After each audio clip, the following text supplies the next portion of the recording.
right, you guys, welcome back to another episode of Freedom Papers, hosted by me, Morgan Zegers, your favorite little history nerd, and powered by Turning Point USA, but of course, lovely guest hosted, co-hosted by the one and only Connor Clegg. Thanks for joining. Of course, always happy to be here.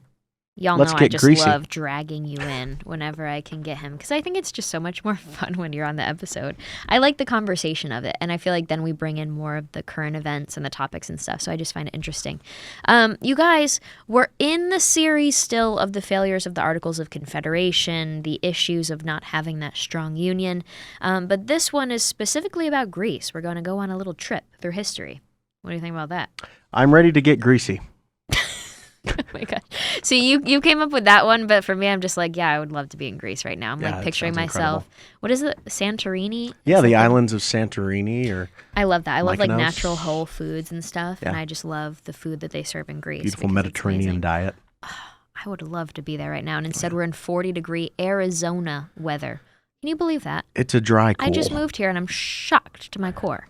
Shivering Shooketh. and shocked. I'm shooketh. Well, either way, we're talking about Greece today, guys, because they're basically Publius goes through two examples of the first failure of what happened in the country and then the second failure, and why the second failure didn't exactly deserve failure as much as the first one, if that's a simple way of putting it, but we'll get into that.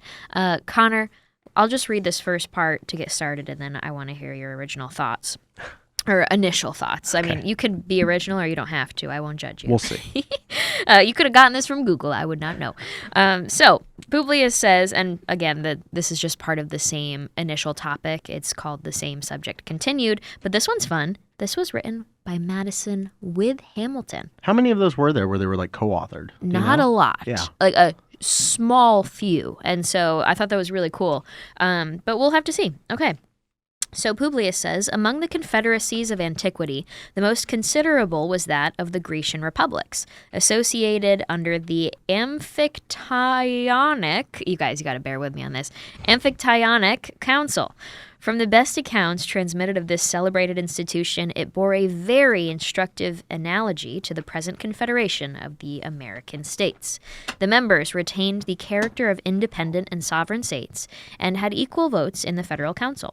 This council had a general authority to propose and resolve whatever it judged necessary for the common welfare of Greece, to declare and carry on war, to decide in the last resort all controversies between the members, to fine the aggressing party, to employ the whole force of the confederacy against the disobedient, to admit new members. And that's the end of that. But basically kind of explaining the structure. And so what we were dealing with back then in the Republic of Greece, bada bing, bada boom. It's very similar to the Articles of Confederation, and, well, it didn't exactly work. It did not work, sadly, because I think the Grecian experiment was one of the most beautiful that we've ever seen in the history of civilizations. I mean, it was a marvelous thing to witness, I'm sure, at the time. But ultimately, there was a lot of infighting. There was a lot of it was kind of like a Tower of Babel situation where they had, and they explained this, we'll get into it, where they had all these like kind of competing forms of government within their own city-states. And an interesting fact that I remember from my time in college was that the Grecian kind of empire, if you want to call it that, but it really wasn't an empire.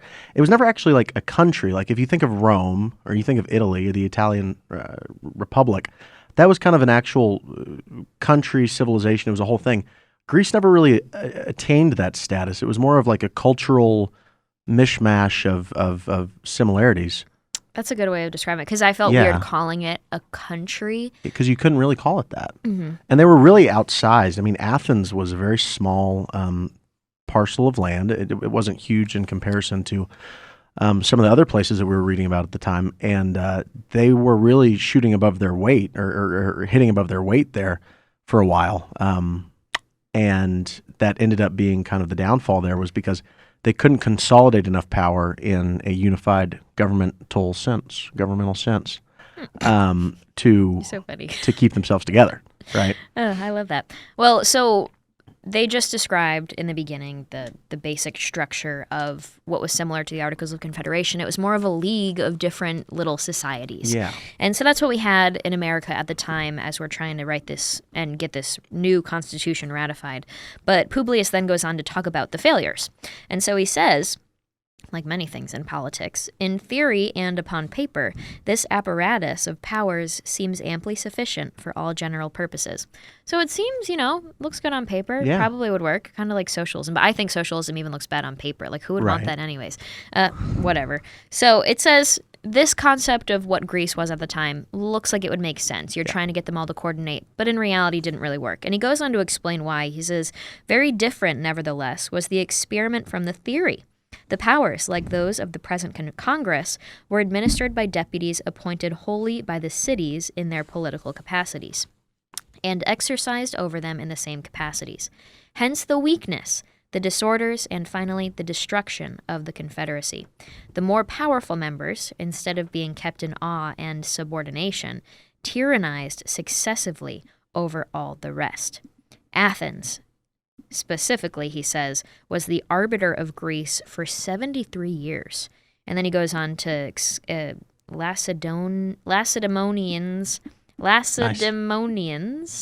Is that right, you guys? Yeah. Lacedaemonians then did it for 29 years, and then he says it just went downhill from there. And so it wasn't a situation of everybody being equal members of some league. Instead, it just became a point of the larger, more powerful states with more resources. They tyrannized the smaller states. Right, as they tend to do. And we've talked about this before, but that goes back to the idea of human nature. I mean, by our virtue, we are conquerors, and larger people will always tend to abuse the smaller, if not checked by societal order and structure. Mm-hmm. I mean, that's nothing new. We've said it a million times, but it's obviously true. Yeah. And they're totally right. I mean, it sounds really good. We talked about this with Federalist 14, I think. I know. I used to be really good at remembering which one was which topic, but now I'm like, the numbers are mixed up in my head. I'm so bad with numbers. I do words. I don't do numbers, but I barely do words. But yeah, like democracy obviously sounds really good in theory and on paper, but then whenever you put it into practice, it becomes really dangerous. We've gone on about that forever, right? Mm-hmm. But it's just that's one of the things that kind of stood out to me here is that we see a lot of these things in our modern society today where it's like, oh, that sounds like a great idea. One that pops out to me just through the age that we're living in is the lockdowns and the 15 days of slow and spread. It's like, okay, that makes sense. Like, yeah, we'll shut down everything for 2 weeks and see what happens. Well, that didn't go very well, did it? Right. So now we're here. Anyway, this is a tougher one. I'm gonna come out and say it because I don't know that you will, but this is a tougher one to get through, right? Well, yeah. I mean, it's hard to follow. The names and the words are really hard to even read in my head, so it's hard for me to track. Like, I like really simple words, simple language, and I like to be able to track the narrative of the story and tell history as a story, and it's hard for me to follow, but I also can get where he's going. Yes, and so totally. I totally saw the lessons. For me, I always try to relate it to what's going on in America when I'm reading and as I'm going through it. And I just specifically saw, I mean, of course, imagine if there wasn't checks on state power today, you would have terrible, large, powerful states like California and New York State that would completely tyrannize the smaller states. They want to. Yeah. They hate the Electoral College. They hate the fact that the Senate gives a voice to the minority states, and they want to get rid of it right now. And so we're seeing that in place where the majority states or the more powerful states are hating the fact that they're being held back because they want to force their will onto the states that maybe disagree with their lifestyle, their policy style. So thank goodness we have that in America. And we saw that would take place here if we didn't have these checks. Totally. And it's really offensive to those bigger states that they get held back, their agendas get held back in the Senate by a state like West Virginia. They're really actually super offended by that because West Virginia is a poor state. It's a white state. It's a state that is heavily dependent on coal, which they think is evil, right? And so, like, how can these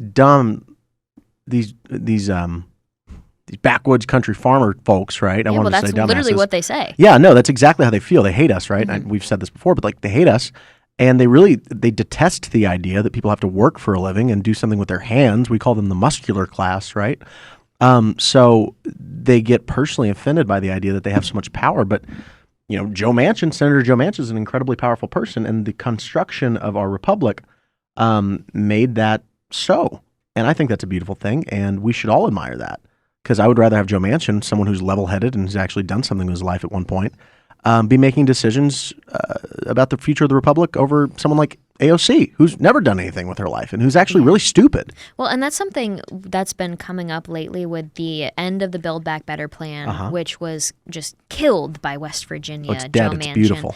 That was really wonderful. And of course, everybody said, well, how come the national priorities that everybody supports how come they're being stopped by just West Virginia? How can one senator stop that? But that's the point, is that it wasn't one senator. It was 50 It was 51 senators. yeah. And it was them plus Joe Manchin that killed it. Right. Now, that's because they are all minorities and smaller when they're on their own and when they're considered individual states. So if you look at individual state versus individual state, California versus West Virginia, obviously there's some huge differences. But when you combine all of those minority voices, you have a formidable force, Totally. a force that is able to equally compete with the larger states. And that's what I loved. And that's where we're seeing that great diversity in America and that, difference of thought.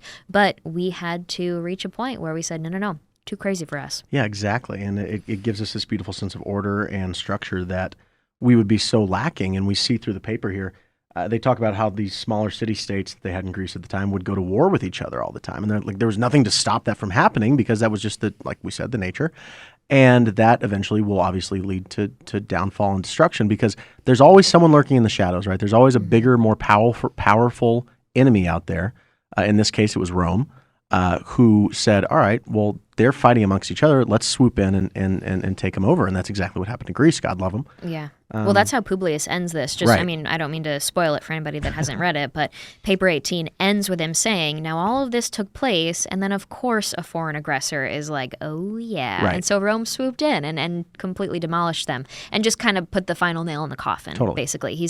So Publius is, one of their lessons is just the natural order of things was that this confederacy was going to collapse. The structure of the state was going to collapse, but Rome coming in was that final nail in the coffin. Now, what you said earlier about you're just going to keep fighting, I thought that was interesting too. This paper, it's almost like a case study making the case for everything Publius said kind of in papers 2 through 7 or 2 through 8. Remember when we talked about the foreign concerns with disunion and then the domestic concerns? A lot of that was, well, you're going to fight each other a lot. And then when you're fighting each other a lot, foreign aggressors are going to come in. Yeah. And so we've talked about this so much, you guys, but it's really cool to see that this actually did happen and it's taking place exactly how the founders predicted it would.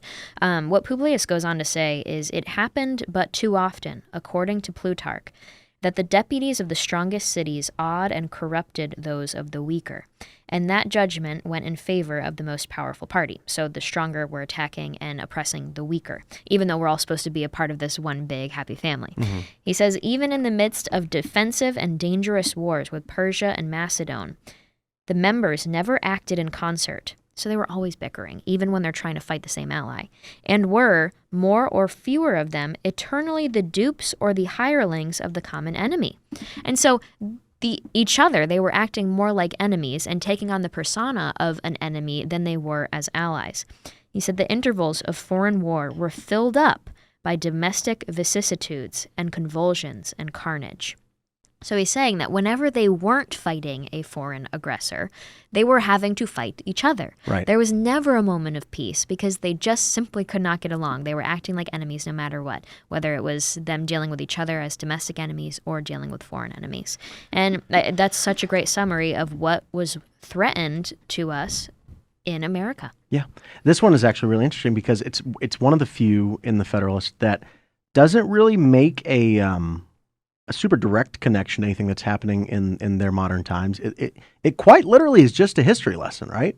I mean, unless I'm reading it wrong, but I read this as like quite literally just hey it's guys, reminder, here's a story, like take from it what you will, but this is a super in-depth warning if you're smart enough to understand it, which turns out that, they were at the time, thank God, but at the end of the day, if we would have gone down the path that Greece decided to go down, it just would have been a path of ruin and destruction and death. And the Grecians at the time couldn't have known that, but we were wise to learn from their mistakes. That's what we're missing in today's debate so often, though, is that we refuse to look to the past to learn from the mistakes of the people who came before us. And That's what defines wisdom, obviously, is being able to do that. And I'm unfortunately, not surprised that we're not being led by wise people. I wish that we were, obviously, and I wish that we had the national, strength and fortitude to demand more from our leaders, which we should. But unfortunately, we don't. And so I think that this paper is really important, as dense as it may be for those who are going to be reading it at home, to actually dive into and really try and understand, because correct me if I'm wrong, but fundamentally the point of this entire thing that we're doing here with Freedom Papers and Turning Point in general is to get people to dive into things like this and learn from them at a younger age, and use that knowledge to become the future leaders, to become the next generation of senators and representatives and governors and hopefully presidents, et cetera. So I hope that, you kind of take what you read in this paper and do as our founders did and learn the lessons that they're trying to give you here. And that's really important to do if we want to see this beautiful, beautiful experiment known as America continue for generations to come. Well, actually, that's a perfect point for what I want to talk about next, is this naivete. And when you don't understand history, not only are you going to probably repeat it because you won't be able to prevent it when other people are trying to do bad things that would repeat the bad parts of history, but you also, if you're put in a position of power, you might make the same mistakes. Totally. And so it's kind of up to you if you want a position of power, if you want to influence the world around you, you need to learn what was done before your time to make sure that you yourself don't make those same mistakes that were made by other leaders. Right. So it's a really great point. And what he's saying in this one, moving to the next section, Publius says, after the conclusion of the war, he was talking about a war that they ended up with another country. After the conclusion of the war, it appears that one of the societies within Greece required that a number of the cities should be turned out of the Confederacy for the unfaithful part they had acted in the war. So they wanted to kick people out of the Confederacy because they weren't satisfied with their commitment. Yeah. It says, this piece of history proves at once the inefficiency of the Union, the ambition and jealousy of its most powerful members, and the dependent and degraded condition of the rest. These smaller members, though entitled by the theory of their system to revolve in equal pride and majesty around the common center, had become in fact satellites of the orbs of primary magnitude. And from what I got out of that is that it's kind of embarrassing, but yeah, the little guys took for granted what was just written on a piece of paper in this agreement that, oh, well, we're not the same sizes, but we're all on the same equal footing. And we all have one representative that votes in the league, and we're all going to have the same amount of power in this, the same amount of decision-making power. That just wasn't the case. No, and they took that for granted. They had to learn the hard way, and that's the lesson that our founders took is, listen, this is not going to work out if all we have is this league trying to put a bigger state and a smaller state together and tell them that they're equal. Yeah, which is what eventually led to the Great Compromise, where we ended up with our bicameral system of legislatures with the House and the Senate. Which obviously had two different objectives in what they were trying to accomplish. One was to represent the masses uniformly, and one was to provide equal representation to the states at large. So that's really important. I want to do a quick plug here while we're talking about important things to read. Everyone should read Thucydides. I think it's one of the most important books ever written in the history of the world. It's Thucydides, The History of the Peloponnesian War. And he goes through what we're going through in 18 in extensive depth. It's the first piece of history ever written, the first act of histiography. Histiography. Is that That's a real word. That's a real word. That's a real one. I should know that. I call myself a history nerd. I don't even know that. You're a sorry, guys. Histiographer. I'm relatable. There you go. We'll go with that. Whenever I don't know something, I'm like, I'm relatable. Yeah, exactly. I ain't no DC elite. Damn right you're not. I ain't no Charlie Kirk. We're Texans, right? I'll allow that. And I do want to make one point that stood out to me there about knowing your history. Be very aware of the fact that there's people out there today, they're bad actors who are trying to intentionally subvert what history is, right? They're trying to totally whitewash it or blackwash it in some senses. And can I say, I don't think I can say that. I don't know. But the 1619 Project is one example, obviously, but one that's kind of standing out to me recently. And I think that she actually believes this, maybe she's just really stupid, but I like her generally, is Whoopi Goldberg. This will be a little bit dated by the time it comes out, but she'll probably be back on air on The View by this time this comes out, sadly. But she made this really egregious comment that the Holocaust, right, wasn't about race, right? She was like, well, it's just two white people or two different groups of white people fighting each other, the Germans and the Jews, which is so wildly inaccurate. And I'm wondering, like, does she actually think that, or is that just like, the garbage that's being spewed today? But like, she's too old to go to college, so it's not like she's learning in a classroom. But the moral of the story is that, like, don't just take what the people who are given positions of power or influence tell you for granted. Actually, you need to know your stuff, because if you don't, then you're going to believe this garbage that, oh yeah, the Holocaust didn't really matter. It was a white person problem. I don't give a damn about that. The suffering of millions upon millions upon millions of people. Whatever. Well, no, that's a terrible position to take. You have to learn from your history, like you said, or else you're going to repeat it. And that's trite, and that's like a cliche or whatever, but it's actually really, really wise and important. Yeah, well, in my opinion. And I was talking about that. I did a video on the Whoopi Goldberg situation, and I said, I don't think it's fair or accurate, because I think it's important to be accurate. I don't think it's fair or accurate to look at her and say, wow, you are trying to change history and spout lies about history because you're trying to repeat what happened back then. Yeah. No, I don't think that's the case in this situation. So I'm not going to accuse her of something like that. But what we do need to understand is that the more people like her with a platform like that speak out and spread this misinformation and spread these lies and dilute what it means and what happened back then, the more that assists people and the eventual recreation of an event like that, because we aren't going to understand that, for example, the Nazis thought the Jews were an inferior race. Yeah, they didn't see them as white were people. a threat to other races and wanted to eliminate the Jewish race. Yeah. And that's why we could get into it, but like it was a concept of cultural Marxism. And people say that Hitler wasn't a Marxist,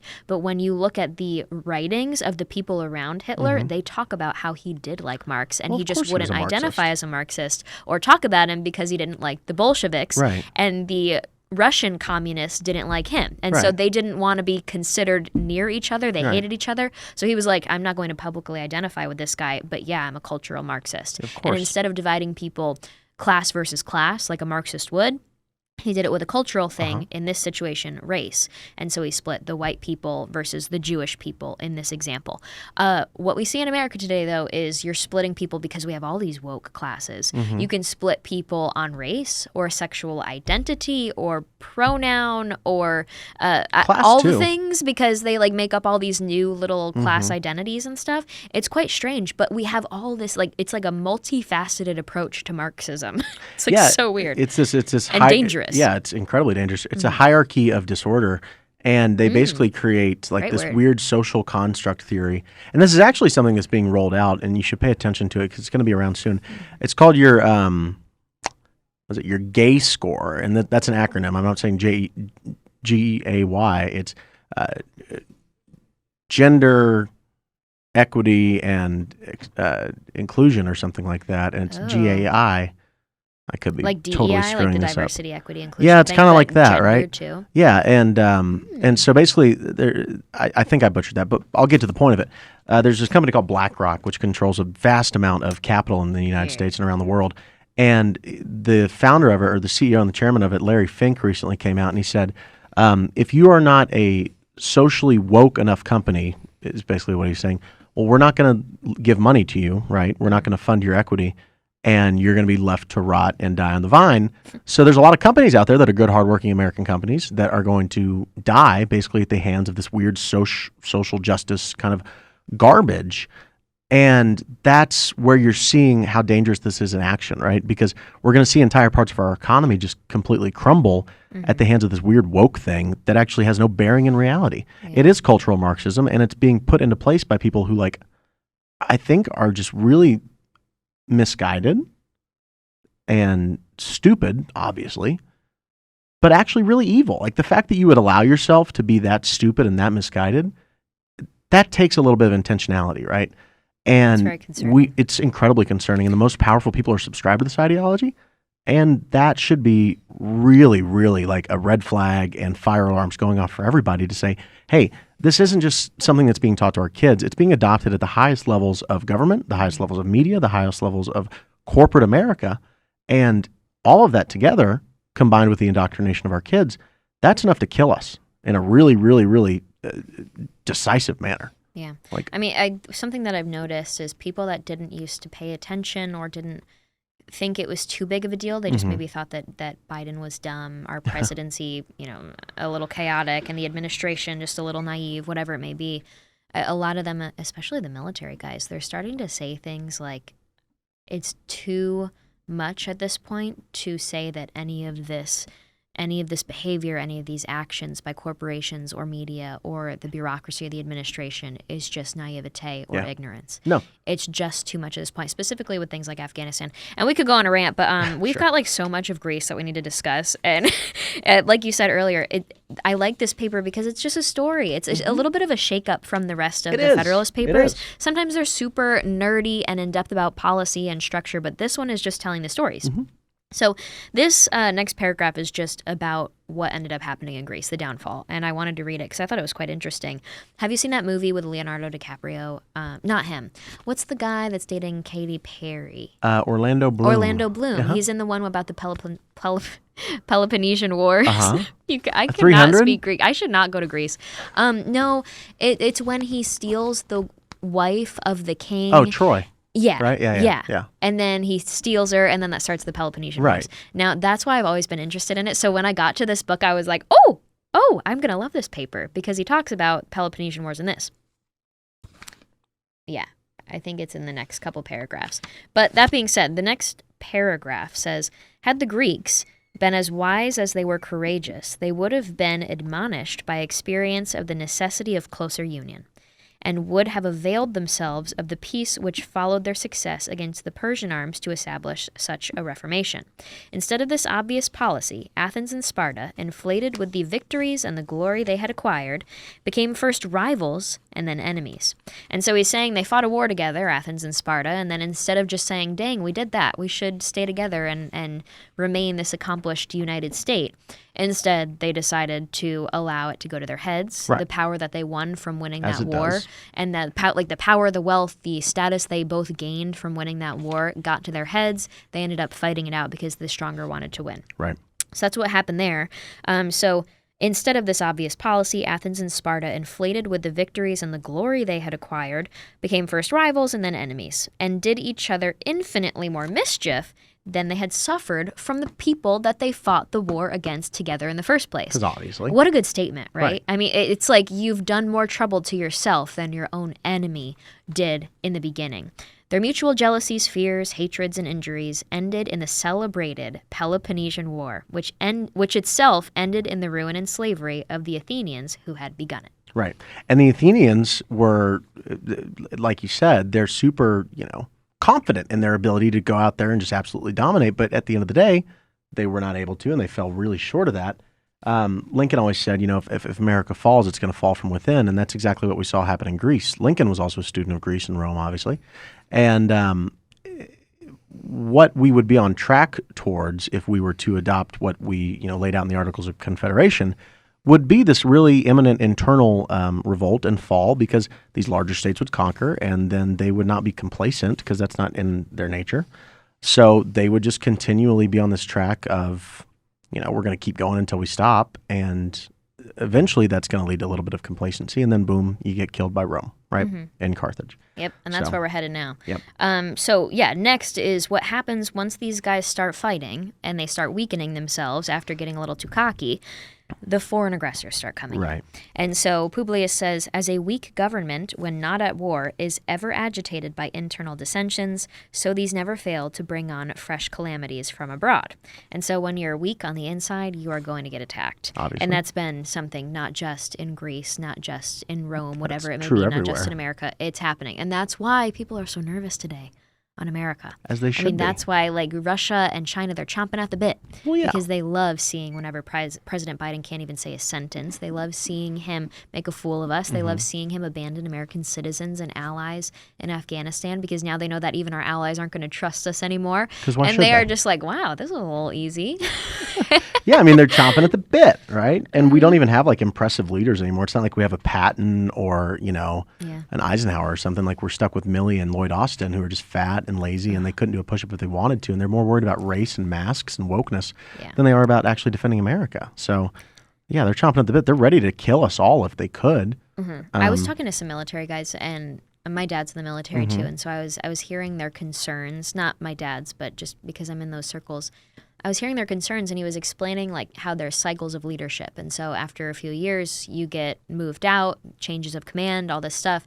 And he said, after one or two more rounds of these changes and these cycles, the more they continue to take the advantage of open positions in these cycle changes, they take advantage of them, the woke people, by inserting, honestly, women and people that are of minority categories that, they're not terrible or anything, but they don't have the experience and they haven't actually served a lot of the time, and they don't have the kind of qualifications you're going to need if we enter into an actual situation of war with China or Russia. Right. And so they were saying we are like 1 or 2 cycles away from this woke cycle. Now pretty much everybody at the top is going to be these unqualified people that were given positions because of what they look like. Yeah, they're like affirmative action really picks. Dangerous. It's incredibly dangerous, of course it is. I mean, tell me that Rachel Levine or whatever, the X-Men, the transgender, right? That thing is going to be able to win a war against China. No, obviously not. Right? While they're banning sissy men, we're promoting them. And so, that's incredibly dangerous. And we have to get back to the point where it's not like frowned upon to be a man. No. It's not frowned upon to be tough, and it's not frowned upon to be wise and intelligent and well-read and strong and stand up for your country. There's a reason why Russia didn't really jack with the United States or jack with Ukraine or do anything in the 4 years that President Trump was in office, right?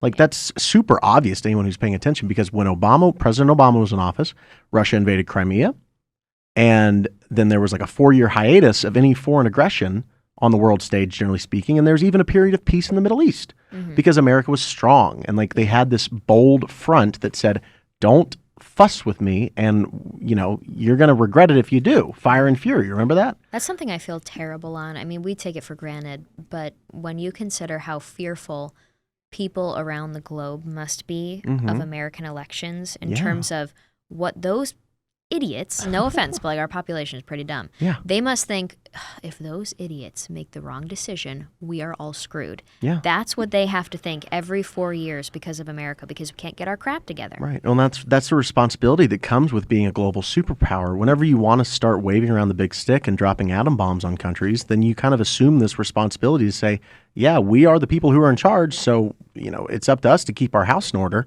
and we failed to do that. It's a shame. 2 years ago almost, right? Yeah. And now we're seeing the consequences of that. So it's incredibly important for the people of America, the citizens of America, to get involved, get educated, and realize the implications that their votes have. Because it's much more than just what happens here and what happens, in the Congress and stuff like that. There are incredibly important global implications to everything that happens with American elections. Yeah. So if we don't recognize that, then we're going to be in incredible danger. Well, I think one of the biggest lessons I hope the average American has learned is the value of peace through strength. Of course. I mean, it's not just a talking point. No. It's a way of being. It's a world philosophy at this point, that when the world superpowers are strong, the bad actors are going to not do anything, and they're not going to hurt others. And so that it's just really a shame. I feel bad. I feel bad thinking about it, because every 4 years, imagine having to be on edge. Like, we're already like, domestic issues are going to suck, and mandates and forced things can come down onto us. But imagine wondering, like, am I going to get invaded because somebody like President Biden is now in office and Putin thinks that he can now attack us? Like, is my home going to be bombed because of who is elected in America? But what Publius says in that same kind of concept of, once you start to look weak, your foreign enemies are going to start coming at you. They say, such were the consequences of the fallacious principle on which this interesting establishment was founded. And he's talking about Greece, the Confederacy. Had Greece, says a judicious observer on her fate, been united by a stricter confederation and persevered in her union, she would never have sworn the chains of Macedon, and might have proved a barrier to the vast projects of Rome. She might have had a chance to protect herself from Rome as they were coming at her. Yeah, and there's something to be said there about how really there wasn't any reason why Greece and Rome couldn't live kind of peacefully together if they wanted to. I mean, sure, they occupied the same region, but at the time we were seeing a lot of threats come from the east. We were seeing threats come from the north. England was starting to become a force to be reckoned with, and then the Goths, who came from kind of the Nordic regions, right? There was a lot of things bubbling up, and if Greece and Rome would have like kept their stuff together, each of them independently, they could have been really, really strong allies. And if they wanted to talk about forming a real alliance for the ages, they could have done it. But obviously they didn't, because one was weak, and weakness begets, Yeah. being Kind of conquered. reminds me of like an America and a Canada. Totally. Two large bodies, but I think that they were too competitive with each other. They like Canada's kind of meek. You know what I mean? Like we aren't worried about. But we've never won a Canada war without Canada, invading though. us. Let me But be clear. and so it's kind of like interesting if you think of people that we border, because a lot of the Federalist Papers are about what happens when you are constantly fighting with your border country. We have a lot to be thankful for that we just have really do. Canada up top. Well, I mean, and we have a imagine lot if to we be had like thankful. two Mexico versions Yeah, no, it'd on be the top bad and news. bottom. It'd be really bad news. Or if we were like a tiny little country in the middle of Europe or the Middle East. Oh my gosh. Well, and we've talked we're about blessed. the geographic advantages of America and By why providence. it's by providence. It's totally manifested by God, where we have oceans on either side of us, right? That's totally unique to anywhere else in the world. Yeah. So America is a truly blessed nation, and we're not living up to that. Like there's a sense of self-preservation that we have to have whenever we go to the voting booths, that we have to say, look, God gave us something really good. It's up to us to actually preserve it. And if we don't, then that providence will run out eventually. We see it all throughout history, right? And speaking of that, that's kind of the end of that first attempt that we're talking about with Greece. And now Publius brings in another version. And so we're going to move on into that. He says the Achian League, as it is called, was another society of Grecian republics, which supplies us with valuable instruction. The union here was far more intimate, and I thought that was interesting. The union here was far more intimate, and its organization much wiser than in the preceding instance. It will accordingly appear that though not exempt from a similar catastrophe, it by no means equally deserved it. And I loved it. I highlighted that sentence and like did a little underline, because I was like, okay, so what made it so special is what I'm wondering. And apparently it was this idea of a more intimate union, and it was wiser, probably because it was able to look back at history and try not to repeat what happened before it. It says the cities composing this league retained their municipal jurisdiction, anointed their own officers, and enjoyed a perfect equality. The Senate, in which they were represented, had the sole and exclusive right of peace and war, of sending and receiving ambassadors, of entering into treaties and alliances, of appointing a chief magistrate, or, as he was called, a praetor? Is that how it is? Praetor. Who commanded their armies, and who, with the advice and consent of 10 of the senators, not only administered the government in the recess of the Senate, but also had a great share in its deliberations when assembled. And so that we see kind of more of a multiple branches of government at this federal level that they've now created. That's what I kind of got out of it. Yeah. And that's not something we had in the Articles of Confederation, which is why we now have 3 branches of government under the Constitution. Right. And then another line that stood out to me was where they're talking about how the Achaean League kind of fell apart. Let me find it here. Philip was conquered, Macedon subdued, and then a new crisis ensued the League. Dissensions broke out among its members. These the Romans fostered, right? So what that says to me is like, even if you build up a strong kind of system, but then you allow it to be, riled by dissent among members and warring parties within your own confederacy, well, don't expect your enemies not to exploit that. And that's exactly what we saw during the Cold War, where we had, Russians coming in, Soviets coming in, and exploiting things in divisions like the Civil Rights Movement and the anti-war movement against Vietnam. There was a lot of trained Marxist activity that came straight from the Soviet Union that the FBI worked hard to stop, but they couldn't. And don't ever think that our enemies are not going to kind of what's the word here? Sneakily, very sneakily come in and try to subvert the national unity that we have. Because they will. They'll infiltrate us. They will infiltrate us. Look at the Confucius institutes that popped up all over the country, right? The Chinese, they come in and they start teaching these, these morals of communism and evil, which they are. China is evil. And then that sows dissent. And don't think that it's a coincidence right now that we're all sitting here calling each other racist and saying that, you're evil because of the color of your skin, you're bad because of, how much money you make, et cetera, et cetera. This is all very intentional by our enemies, in my opinion. This might be tinfoil hatty, but it's very intentional. And they are doing it because they know that if we can be weak on the inside, then they can exploit us from the outside. Yeah. So actually, I was watching, so I don't watch a lot of TV. I don't like Good for screen you. time. Right. I like doing this kind of work because I don't have to look at screens. Like, we're just kind of talking It's and I get to nice. read and stuff. So I am revolting against screen time. I don't know if I for told you. you that. I am trying to make active moves to reduce how much time on internet and screen I have. And I want wish to I end could do up literally on my property with a desktop computer Right. in my office, a landline phone in the home, and then a cell phone that I keep for, emergencies Sure. and any quick conversation. But that's it. And so I'll go into my office and check for an hour and look at my emails That and sounds like stuff. And heaven. so that's my goal. If you talk about like career goals, that's a career goal for me because I don't have career goals. And I'm a woman and I Amen. want babies. Right. And I also want to do passions and hobbies. Of course. You can do that. It's okay. So, sorry, we're going off the rails here. What's Now, new? that being said, I don't watch a lot of TV, but what I do love is to listen to like documentaries in the background that are on YouTube and other things. And so Glenn Beck just came out with a cool like 40-minute 3 chalkboard review sessions. You know his chalkboard Yeah, oh, things? yeah. It's So I love iconic. those. I love seeing the connection of the dots. I'm visual. And so he does a one on communist China. Mm-hmm. And I can't remember the term that they were saying that the communist Chinese use, but it's similar to what Rome did to Greece.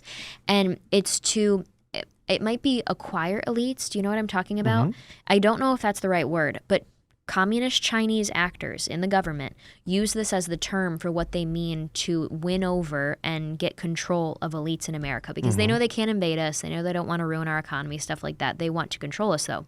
And so they have this term, and I'm not sure if this is right, but it's to basically acquire elites. Yeah, they start picking him off. And so that's what we see here. And I just thought that was interesting. And a serious country would never allow that. There's things that you can do to stop that. We Mm-hmm. we allow the People's Republic of China to have, lobbying influence over members of Congress. The fact that we even allow China to have any say whatsoever in our country. The fact that we allow Chinese in our country to begin with without an extensive vetting process. I don't know if I can say that either, but I'm going to. No, but that's the point. It's seriously, not those about are our their enemies. race. But if No. you are coming from communist China We into should the look country, at you with apprehension. then your background should be evaluated, I think. Completely. I don't see why that's not bad to say, or Because I don't it's- see why because that's it's bad to racist say. and I'm a white supremacist, right? Well, that's the thing. What kills me is the left accuses us of being racist for calling out communist China when we're saying no. And most Chinese Americans fled communist China because they of either had course. family members killed or they were oppressed or they escaped camps and they came here. They lived horrible lives and they came to America after being oppressed by the CCP. So they probably don't care if we call it the CCP and they They love it. understand what we are talking about when we attack China, not American Chinese people or people of the Chinese race or Right. heritage. It doesn't matter. It's totally different. Right. And that's the thing. The American Chinese people fully understand this. Of course they do. aren't falling for the white Antifa, Black Lives Matter supporting leftists that think they're going to play the race card again with something like this. This is about ideology, baby. And that's why the whole Stop Asian Hate movement kind of fettered out because you never really could get Asians involved in it. It was all these ivory tower white liberals saying, "Oh my God, you have to stop Asian hate, you racist bigot, yada yada." And It was super fake. yeah, and I have plenty of friends who are of Asian descent, whether they're Japanese, Korean, Chinese, etc. And I was like, "Hey, what do you think about this? Do you really feel unsafe in this country?" It's like, I feel a lot safer in America than I did in communist China, obviously. Speaking of screen time and TV shows, this is just a fun little thing that came to my mind. The West Wing. Have you ever watched The West Wing? I actually haven't. It's really good. Like I said, I don't watch a lot of I know, things, and you I'm not shouldn't. really cultured. You shouldn't, and I try not to either. Anyway, but there's a really cool episode of The West Wing where there's this group of refugees who came from communist China, and they go to meet with the president because China's requesting them to be sent back, obviously, but they weren't sure whether or not they're actually Christian refugees. And so he calls them into the Oval Office. It's really dramatic, right? But he asks them to pronounce a word, and this is a biblical sense, and he wants them to say shibboleth. I don't know if you've ever read this in the Bible, but there's, and I'm not a theologian, right? But it's as simple. It can be as simple as that, right? Are you a Christian? Do you care about God? Do you believe in the values that built our nation? And that was a test that they used to use back in the olden days of the Bible. And if you spoke the language of the good and the right and the just, then you were someone who could be accepted into society. And so that goes to show that we're not trying to exclude Chinese people from America. We're trying to exclude communists who want to see our downfall, right? And like I said, a serious nation would take those measures. And we would actually give a damn about the preservation of our republic. But we're not a serious nation anymore. Any nation that allows ourselves to be invaded from the south at the rate of 2 million people per year is not a serious nation. Any nation that would go to war over another nation's borders while leaving ours open to invasion is not a serious nation. Yeah. And so if you don't think that makes us look weak, and if you don't think that makes us vulnerable to attack from the outside, then you're stupid and you're not paying attention. Sorry, but you are. So it's time that we wake up and just realize that America, the America that we grew up in, we're young people, but even the America that we grew up in is gone.